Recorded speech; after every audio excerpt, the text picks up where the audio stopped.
Hello guys, SM വ്ളോഗ്സിൻ്റെ പുതിയൊരു വീഡിയോയിലേക്ക് എല്ലാവർക്കും സ്വാഗതം. എൻ്റെ പേര് സോഫി മനേഷ്. അപ്പോൾ നിങ്ങൾ ചാനൽ ആദ്യമായിട്ടാണ് കാണുന്നതെന്നുണ്ടെങ്കിൽ ഒന്ന് സബ്സ്ക്രൈബ് ചെയ്ത് സപ്പോർട്ട് ചെയ്യുക. വീഡിയോ ഇഷ്ടമായെങ്കിൽ ഒന്ന് ലൈക്ക് ചെയ്യുക. അപ്പോൾ നമ്മൾ ഇന്ന് പറയാൻ പോകുന്ന വിഷയം എന്താണെന്ന് വെച്ചിട്ടുണ്ടെങ്കിൽ നമ്മുടെ ശ്രീനന്ദയെ കുറിച്ചാണ്. അപ്പോൾ ശ്രീനന്ദയുടെ മിസ്സിംഗ് കേസും കാര്യങ്ങളൊക്കെ നിങ്ങൾ ന്യൂസിൽ കണ്ടിട്ടുണ്ടാവും. അപ്പോൾ പാലക്കാട് നിന്ന് ഒരു 40 പേരടങ്ങുന്ന സംഘം ഒരു കർണാടകയിലേക്ക് ട്രിപ്പ് പോയതാണ്. അപ്പോൾ അതിൽ നിന്ന് ശ്രീനന്ദ എന്ന് പറഞ്ഞൊരു കുട്ടി 15 വയസ്സോളം പ്രായമുള്ള ഒരു കുട്ടി മിസ്സിംഗ് ആയി. ഒരു 4 ദിവസത്തെ തെരച്ചിലിന് ശേഷം ആ കുട്ടിയുടെ മൃതദേഹം കിട്ടി. ഇപ്പോൾ പ്രൈമറി പോസ്റ്റ്മോർട്ടം ഒക്കെ കഴിഞ്ഞു. അപ്പോൾ അതിനെ ചുറ്റിപ്പറ്റി കുറച്ച് വിഷയങ്ങളൊക്കെ നടന്നായിരുന്നു. അപ്പോൾ കുട്ടിയുടെ മിസ്സിംഗ് ആയിരുന്ന സമയത്ത് കുട്ടിയുടെ മിസ്സിങ്ങിൽ ദുരൂഹത ഉണ്ടെന്ന് പറഞ്ഞിട്ട് വീട്ടുകാർ ആദ്യം പോലീസ് പരാതി നൽകിയിരുന്നു. അപ്പോൾ അതിൻ്റെ ഭാഗമായിട്ട് കുറേ തെരച്ചിലും കാര്യങ്ങളും നടത്തിയായിരുന്നു. അപ്പോൾ അതിലൊന്നും കൊച്ചിനെ കിട്ടിയിട്ടുണ്ടായിരുന്നില്ല. ഏകദേശം ഒരു 4 ദിവസത്തെ തെരച്ചിലിന് ശേഷമാണ് നമുക്ക് ശ്രീനന്ദയുടെ ബോഡി കിട്ടിയതും. അത് പ്രൈമറി പോസ്റ്റ്മോർട്ടം നടത്തിയിട്ട് അതിലിപ്പോൾ മരണകാരണം അസാധാരണമായി ഒന്നും കണ്ടെത്താൻ സാധിച്ചില്ല എന്നാണ് ഇപ്പോൾ പോലീസുകാർ പറയുന്നത്. ദുരൂഹതയൊന്നും അതിലില്ല എന്നാണ് പറയുന്നത്. വീണിട്ടുണ്ടായിരുന്ന ഹെഡ് ഇഞ്ചുറിയും പിന്നെ വീഴ്ചയിലുള്ള ഒടിവുകളും പിന്നെ മുറിവുകളും കാര്യങ്ങളൊക്കെയാണ് നമുക്കിപ്പോൾ പ്രൈമറി പോസ്റ്റ്മോർട്ടം റിപ്പോർട്ടിൽ കിട്ടിയിട്ടുള്ളത്. അപ്പോൾ ഈ മിസ്സിംഗ് കേസ് പറഞ്ഞ സമയത്ത് തന്നെ പല വിധത്തിലുള്ള ദുരൂഹതകളും അതിനോടൊപ്പം തന്നെ പറഞ്ഞിട്ടുണ്ടായിരുന്നു. ഈ മിസ്സിങ് നടന്നിരുന്ന സ്ഥലത്ത് തൊട്ട് മുമ്പായിട്ട് ഒരു 15 മിനിറ്റ് മുമ്പായിട്ട് ഇവർ ഒരു 3-4 പിള്ളേർ കൂടിയിട്ട്, അതായത് ശ്രീനന്ദയുടെ ഏകദേശം പ്രായമുള്ള പെൺപിള്ളേർ ഒരു 3-4 പേര് കൂടിയിട്ട് സെൽഫി എടുത്തായിരുന്നു. അപ്പോൾ ആ സെൽഫി എടുത്തൊരു 15 മിനിറ്റ് കഴിഞ്ഞതിന് ശേഷമാണ് ഈ ശ്രീനന്ദ എന്ന് പറഞ്ഞ കുട്ടീനെ കാണാതാവുന്നത്. ശരിക്കും ഈ മിസ്സിങ് ആവണതിന് മുമ്പ് ഈ ശ്രീനന്ദയുടെ ഒരു വീഡിയോ എടുത്തത് ഇറങ്ങിയിരുന്നു. അപ്പോൾ ആ സമയത്ത് ഒത്തിരി കമൻറ്റുകളും കാര്യങ്ങളും ആ വീഡിയോൻ്റെ അണ്ടറിൽ വന്നായിരുന്നു. പല ചാനലുകളിലും വന്നായിരുന്നു. അപ്പോൾ അതിൻ്റെയൊക്കെ കീഴിൽ കുറേ പലവിധ കമൻറ്റുകൾ കണ്ടായിരുന്നു. അപ്പോൾ തൊട്ട് ദുരൂഹത പറഞ്ഞിട്ടുണ്ടായിരുന്നു ഈ വിഷയത്തെക്കുറിച്ച്. അതിൻ്റെ ഇടയിൽ പല കമൻറ്റുകളും ശ്രീനന്ദനെ ആരെങ്കിലും തട്ടിക്കൊണ്ട് പോയതാവാം, പിന്നെ കാൽ വഴുതി വീണതാവാം, പിന്നെ ആ കൂടെയുള്ള പിള്ളേരോട് ചോദിച്ചു കഴിഞ്ഞ് കഴിഞ്ഞാൽ അതിനെക്കുറിച്ച് എന്തെങ്കിലും ധാരണ കിട്ടും, അങ്ങനെ പിന്നെ വളരെ മോശമായിട്ടുള്ള പല കമൻറ്റുകളും ഇതിൻ്റെ ഇടയിൽ വന്നിരുന്നു. ആ വീഡിയോൻ്റെ അണ്ടറിൽ വന്നിരുന്നു.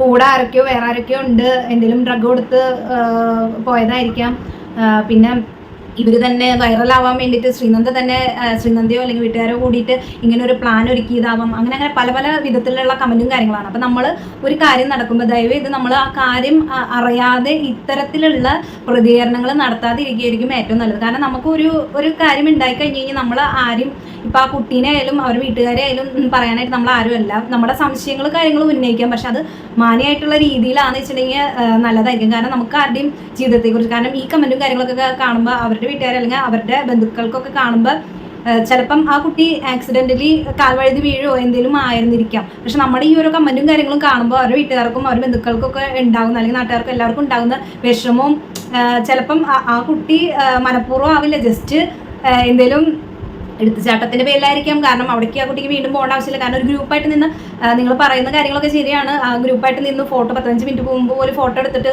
ഇത്രയും ടൂറിസ്റ്റും കാര്യങ്ങളൊക്കെ ഉള്ള സമയത്ത് ഈ ഒരു കുട്ടി മിസ്സിംഗ് ആയിട്ട് ഈ ഗ്രൂപ്പിൽ 40 പേരടങ്ങുന്ന ഗ്രൂപ്പാണ്. ശരിക്കും ആ ഗ്രൂപ്പിൽ ഒരാൾ പോലും നോട്ടീസ് ചെയ്തില്ല എന്ന് പറയുന്നത് ഒരു സംശയമാണ്. അതുപോലെ തന്നെ ഈ കുട്ടി മിസ്സിംഗ് ആയി ഇനിയിപ്പോൾ കാൽ വഴുതി വീണാൽ തന്നെ ആ വീഴുന്ന സമയത്ത് എന്തെങ്കിലും ഒരു ശബ്ദമോ എന്തെങ്കിലും കാര്യങ്ങളും ഉണ്ടാകുമോ എന്നൊക്കെ പല സംശയങ്ങളും കാര്യങ്ങളും, ഞാൻ കുട്ടീനെ തട്ടിക്കൊണ്ട് പോയതാവാം, അങ്ങനെയൊക്കെ പല സംശയങ്ങൾ.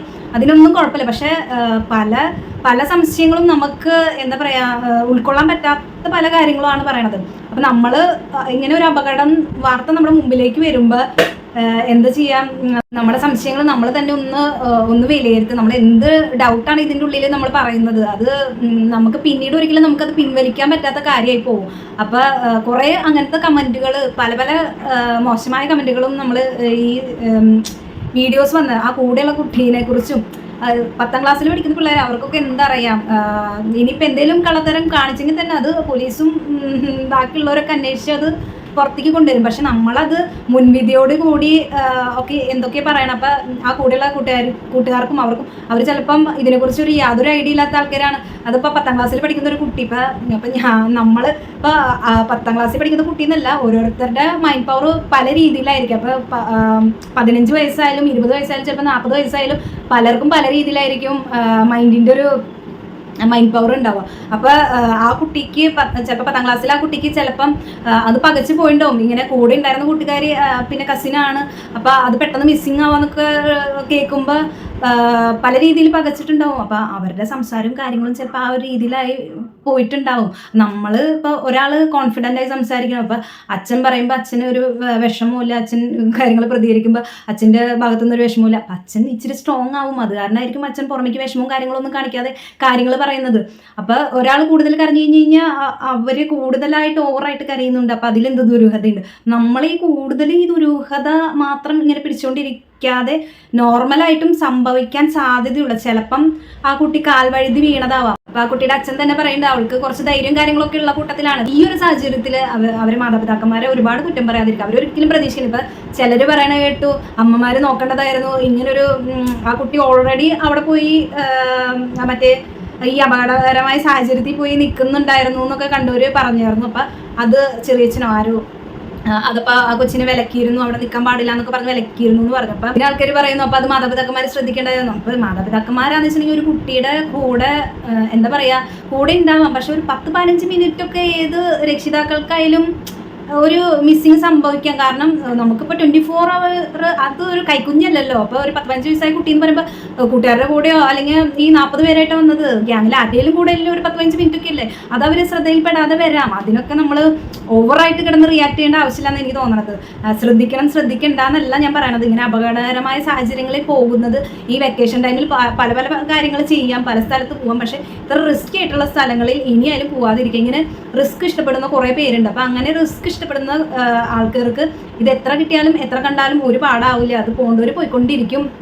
ചിലപ്പം ഇത് കണ്ട് കുറച്ച് നാളത്തേക്കൊന്ന് ഇങ്ങനെ ഒരു പേടിയും ടെൻഷനൊക്കെ ഉണ്ടാവും. പിന്നെ അത് കഴിയുമ്പോൾ വീണ്ടും പോകേണ്ട പോലെ തന്നെ പോകും. ഈ സാഹചര്യങ്ങൾക്ക് തന്നെ ഇപ്പോൾ ഒരാൾ വെള്ളത്തിൽ വീണ് മരിച്ചു. ഇപ്പം നമുക്ക് ഈ വെക്കേഷൻ ടൈമിൽ കേൾക്കുന്ന കാര്യങ്ങളാണ് കുളത്തിൽ വീണുള്ള മരണം, പുഴയിൽ കുളിക്കാൻ പോയി മരണം, അങ്ങനെ പല കാര്യങ്ങളും. പക്ഷെ നമ്മളത് ആ ന്യൂസുകളൊക്കെ കേട്ടിട്ടുണ്ടെങ്കിലും കുറച്ച് നാളത്തേക്ക് നമ്മുടെ മൈൻഡിലുണ്ടാവും. പിന്നെ നമ്മളത് കഴിഞ്ഞു ഓട്ടോമാറ്റിക്കായി പിന്നെ കളിയായി കുളത്തിലോ ചാലിലോ എവിടെ വേണമെങ്കിലും പോകും. അപ്പം നമ്മൾ മനുഷ്യന്മാരെങ്ങനെയാണ് കുറച്ച് നാളത്തേക്ക് കുറച്ച് കാര്യങ്ങളെക്കുറിച്ചൊരു ബോധം ഉണ്ടാവും ഇങ്ങനത്തെ സാഹചര്യങ്ങളെ കുറിച്ച്. അത് കഴിഞ്ഞ് കഴിഞ്ഞാൽ പിന്നെ നമ്മളത് വിടും. വന്നത് എന്താണെന്ന് വെച്ചിട്ടുണ്ടെങ്കിൽ എന്ത് ദുരൂഹത ഉണ്ടെങ്കിലും ഇല്ലെങ്കിലും ദുരൂഹത ഉണ്ടെങ്കിൽ എന്തായാലും തെളിയപ്പെടേണ്ട എന്നല്ല ഞാൻ പറയണത്. പക്ഷേ ഇപ്പോഴത്തെ പ്രൈമറി പോസ്റ്റ്മോർട്ടം റിപ്പോർട്ട് വെച്ച് ഇപ്പോൾ ബോഡി എല്ലാവരും സംശയങ്ങളുണ്ട്. അത് ഒരിക്കലും സംശയം അല്ല എന്ന് ഞാൻ പറയുന്നില്ല. എന്തെങ്കിലും ചെറിയൊരു സംശയങ്ങളും ഉണ്ടെങ്കിൽ അത് തെളിയിക്കപ്പെടുക തന്നെ വേണം. കാരണം എന്താണെന്ന് വെച്ചിട്ടുണ്ടെങ്കിൽ ഇപ്പോൾ ഈ ബോഡി 4 ദിവസത്തെ പഴക്കം 4 ദിവസം മിസ്സിങ് ആയിട്ട്, അപ്പോൾ ബോഡിക്ക് 4 ദിവസത്തെ പഴക്കം ഇല്ല എന്നാണ് പറയുന്നത്. അപ്പോൾ എങ്ങാനും അതുപോലെ ഈ കുട്ടി നിന്നിരുന്ന അതല്ല മിസ്സിങ് ആയിരുന്ന സ്ഥലത്തു നിന്നല്ല ഈ ബോഡി കിട്ടിയെന്നും പറയുന്നുണ്ട്. അപ്പോൾ വീഴാൻ സാധ്യതയുള്ള സ്ഥലത്ത് നിന്ന് കുറച്ച് ദൂരെ എന്നാണ് ഈ ബോഡി കിട്ടിയത്. അപ്പോൾ എങ്ങാനും അബദ്ധത്തിൽ കാൽ വഴുതി വീഴുകയോ അല്ലെങ്കിൽ എന്തെങ്കിലും പറ്റിയിട്ടുണ്ടെങ്കിൽ തന്നെ ഇപ്പം 4 ദിവസം, അതായത് വീണ ദിവസം തന്നെ മരിക്കാനുള്ള സാധ്യതയില്ലേ. എങ്ങാനും എവിടെയെങ്കിലും വല്ല മരത്തുമ്മയോ അല്ലെങ്കിൽ എന്തെങ്കിലും ഒരു സൈഡിൽ എവിടെയെങ്കിലും വീണ് ജീവൻ, അതായത് ആ കൊച്ചിന് എണീക്കാനും പറ്റില്ല, അങ്ങനെ ഒരു സാഹചര്യത്തിൽ ജീവൻ ചിലപ്പം ബോഡിയിൽ അവശേഷിച്ച് നിന്നിരുന്ന സാഹചര്യം ആവാം. അത് കഴിഞ്ഞിട്ടായിരിക്കും ആ കൊച്ചു വേണമെങ്കിൽ എപ്പോഴേലും മരണപ്പെട്ടത്. അപ്പം അതായിരിക്കും വേണമെങ്കിൽ ബോഡിയുടെ 4 ദിവസത്തെ പഴക്കമില്ല എന്ന് പറഞ്ഞത് വേണമെങ്കിൽ അതായിരിക്കാം. അതുപോലെ തന്നെ ഈ വസ്ത്രങ്ങൾ കീറിയറുന്ന മുഖത്തും അവിടെ ഇവിടെയൊക്കെ കുറേ മുറിവ്. അതിപ്പോൾ എന്തായാലും 1500 അടിയോളം താഴ്ചയിലാണ് മൃതദേഹം കണ്ടെത്തിയത്. അപ്പോൾ എന്തായാലും ഇത്രയും താഴേക്ക് വീഴുമ്പോൾ എത്ര മരങ്ങളുടെ ചില്ലകൾ ഉണ്ടാവാം, എത്ര പാറപ്പുറങ്ങൾ, അങ്ങനെ പല പല സ്ഥലങ്ങൾ ഉണ്ടാവുമല്ലോ. അതൊക്കെ തട്ടി മുട്ടിക്ക് വീഴുമ്പോൾ എന്തായാലും നോർമലായിട്ട് ഉണ്ടാവുന്ന മുറിവുകളും അതായത് ചതവുകളും ഫ്രാക്ചറുകളും പിന്നെ ഡ്രസ്സിലെ കീറലും അങ്ങനത്തെ കാര്യങ്ങളൊക്കെ ഇപ്പോഴത്തെ പോസ്റ്റ്മോർട്ടം റിപ്പോർട്ട് വെച്ച് അസ്വാഭാവികമായി ഒന്നുമില്ല എന്നാണ് പോലീസുകാർ പറഞ്ഞിരിക്കുന്നത്. അപ്പം ഇനി ഫൈനലായിട്ടുള്ള പോസ്റ്റ്മോർട്ടം റിപ്പോർട്ട് കിട്ടുന്നത് വരെ നമുക്ക് വെയിറ്റ് ചെയ്യാം.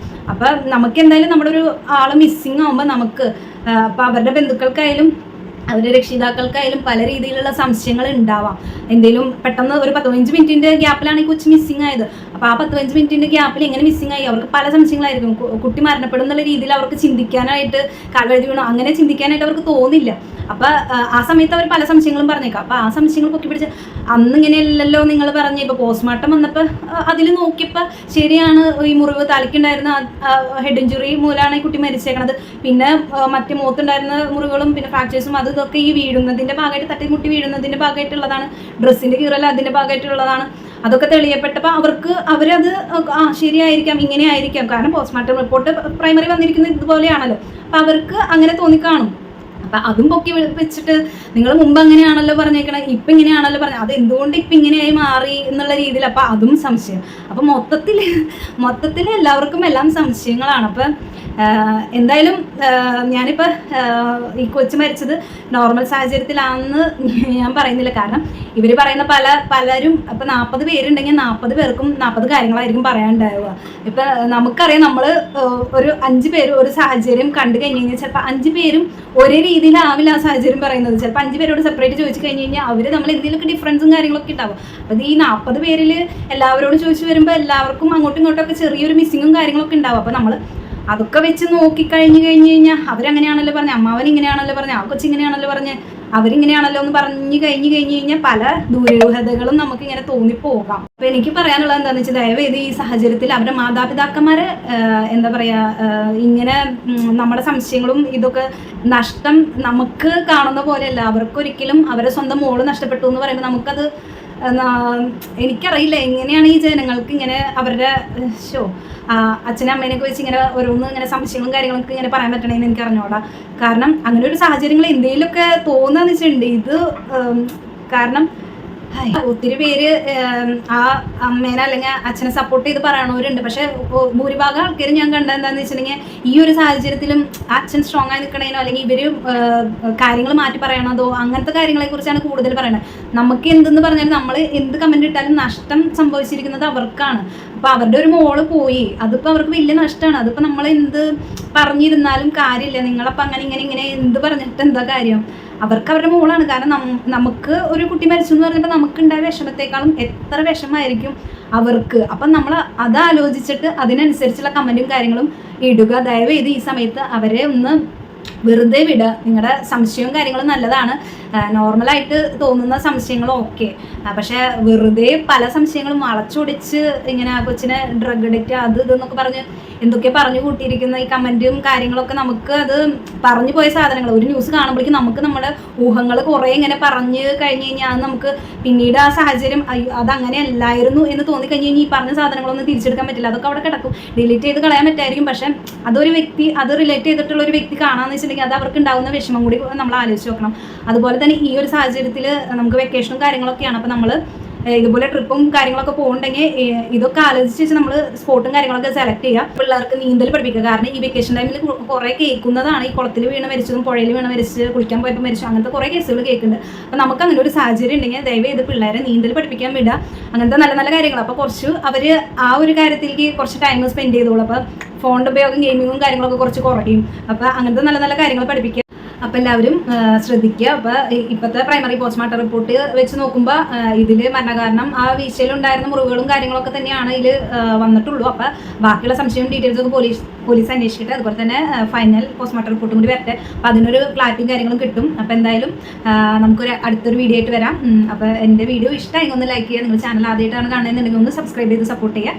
അപ്പോൾ എല്ലാവരും സേഫ് ആയിട്ടിരിക്കുക, ഹെൽത്തി ആയിട്ടിരിക്കുക. Tata, bye bye.